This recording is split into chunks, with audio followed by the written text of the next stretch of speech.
ஜெய ஜெய சங்கர ஹரஹர சங்கர. நேற்றைய உரையில் சங்கரர் துறவரம் மேற்கொண்ட அற்புத நிகழ்வை பார்த்தோம். அத்வைதம் என்ற அரும்பெரும் செல்வத்தை கோவிந்த பகவத் பாதரிடம் சங்கரர் கற்ற நிகழ்வுகள் எல்லாம் பார்த்தோம். சில காலம் சென்றது. சங்கரர் பணிவிடை தமக்கு தேவை என்பதை விட அவரின் பணி உலகிற்கு தேவை என்பதை கோவிந்த பகவத் பாதர் நன்கு உணர்ந்திருந்தார். அவரை பிரிவதற்கு தயாராக இருந்தார் என்று நேற்றைய உரையை நாம் முடித்திருந்தோம். வாருங்கள் தொடர்ந்து பார்ப்போம். அதனால் ஒரு நாள் சங்கரரை அழைத்தார். அருகில் வணங்கி பணிவோடு நின்றார் சங்கரர். அவரை பிரிய மனமில்லாத அந்த குருநாதர் சற்று தயக்கத்தோடு, சங்கரா, நீ என்னை பிரிந்தாக வேண்டும் என்றார். சங்கரருக்கு ஒன்றும் புரியவில்லை. தமது சேவையில் ஏதேனும் குறை நேர்ந்திருக்கின்றதோ என்று பதறிப்போனார் சங்கரர். ஏன் சுவாமி என்று கேட்டார். அப்போது குருநாதர், குழந்தாய் சங்கரா, நீ உலகத்துக்கு பயன்பட வேண்டியவன், வழிகாட்டக்கூடியவன். எனக்காக நீ பிறக்கவில்லை. ஊருக்கு பயன்பட வேண்டிய அழகிய ஊருணியை தனி மனிதனுக்கு பயன்படுத்துவது முறையாகாது, நியாயமும் ஆகாது. உலகெங்கும் ஒளிமழை பெய்யும் முழு நிலவினை கார்மேகம் மறைத்திருப்பது குற்றமல்லவா? ஜகத்குருவாக விளங்க வேண்டியவன் நீ. இனி நீ இங்கிருப்பதால் எந்த பயனும் இல்லை. புறப்படு சங்கரா, புறப்படு என்று கனிவோடு கட்டளையிட்டார். எங்கே புறப்படுவது என்ற கேள்விக்குறி சங்கரின் உள்ளத்தில் இருந்தது. இதை குறிப்பால் உணர்ந்தார் குருநாதர் கோவிந்த பகவத் பாதர். உடனே அவர் கசடர கற்ற ஞானியர்களால் எப்பொழுதும் சூழப்பட்டது கங்கை கரையின் கண்ணுள்ள காஷிமா நகரம். அங்கே செல்லுக. அறியாத தத்துவமாம் அத்வைதத்தை நிலைநிறுத்துவதற்கு அங்கே செல்லுக. அதற்கு பொருத்தமானது காசி மாநகரமே. வியாச மகரிஷி எழுதியிருக்கின்ற பிரம்மசூத்திரம் அத்வைதத்தை கூறுகின்றது.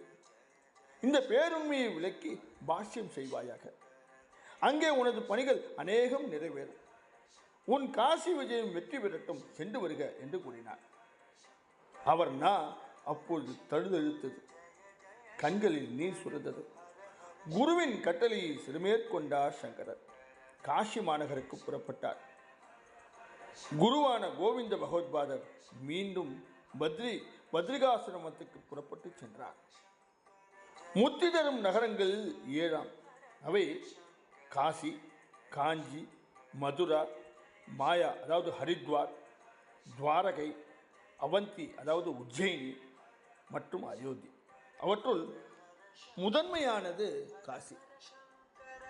வரன் ஆசி என்ற 2 ஆறுகள் அந்த இடத்தில் ஒன்று கூடுவதால் வாரணாசி என்ற பெயரும் அந்த புண்ணிய நகருக்கு ஏற்பட்டது. பரம்பொருள் விஸ்வநாதனாக திகழும் திருத்தலமது. பிறக்க முத்தி திருவாரூர் என்பார்கள், நினைக்க முத்தி திருவண்ணாமலை என்பார்கள். அவ்வாறே இறக்க முத்தி காசியாகும். அத்தகைய இறப்பையே இறக்க வைத்த ஒப்பற்ற அமுதம் போன்ற முத்தி நிலையை தரும் புண்ணிய பூமி அது. அத்தகைய அமுதத்தை அளிப்பவளைத்தான் அன்னபூரணி என்று அங்கே வழிபடுகின்றார்கள். காஞ்சி காமாட்சி, மதுரை மீனாட்சி, காசி விஷாலாட்சி என இந்த 3 ஸ்தலங்களில் எழுந்தருளிருக்கின்ற அன்னையின் கண்களின் சிறப்பை குறித்து இவ்வாறு அழகுபட கூறினார். விஷாலாட்சி என்பதற்கு அகன்ற கண்களை உடையவள் என்பது பொருள். அவள் உலகத்தை எல்லாம் பரிவோடு நோக்கி அருள் அமிர்தத்தை அன்போடு ஊட்டுகின்றார். விஷாலாட்சி உடனாகிய விஸ்வநாதர் கங்கை கரையில் வீற்றிருக்கின்றார். வில்லை போல வளைந்து கிடக்கும் கங்கா நதி, அதில் பூட்டப்பட்ட நாணை போன்று காட்சி தரும் வாரணாசி, அந்த நகரிலிருந்து அம்பாக புறப்படும் உயிர்கள் மோட்சத்தையே இலக்காக கொண்டு செல்கின்றன. காசியில் மரணமடைந்தவர்களின் வழக்காதில் தாரக மந்திரமாகிய ராம் ராம் என்னும் திருநாமத்தை ஓதினால் அந்த காசி என்பதில் எழுந்திருக்கும் ஈசன் வீடு பேறு அருள்வான். இத்தகைய புனிதம் பெற்ற காசி மாநகரம் காலடி தந்த மகானின் புனித காலடிகள் பட்டதனால் மேலும் புனிதமடைந்தது. உத்தமர் சங்கரரின் உடலை தீண்டுவதன் மூலம் பெற்ற மகிழ்ச்சியை அந்த கங்கை மட்டுமே அறிவார்.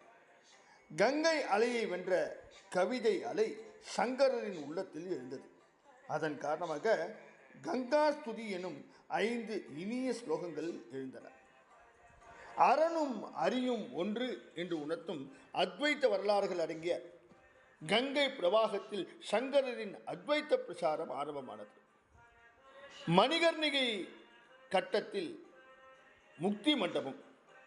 அங்கு பாகிரதி பொங்கி பறந்து பாய்கின்றார்.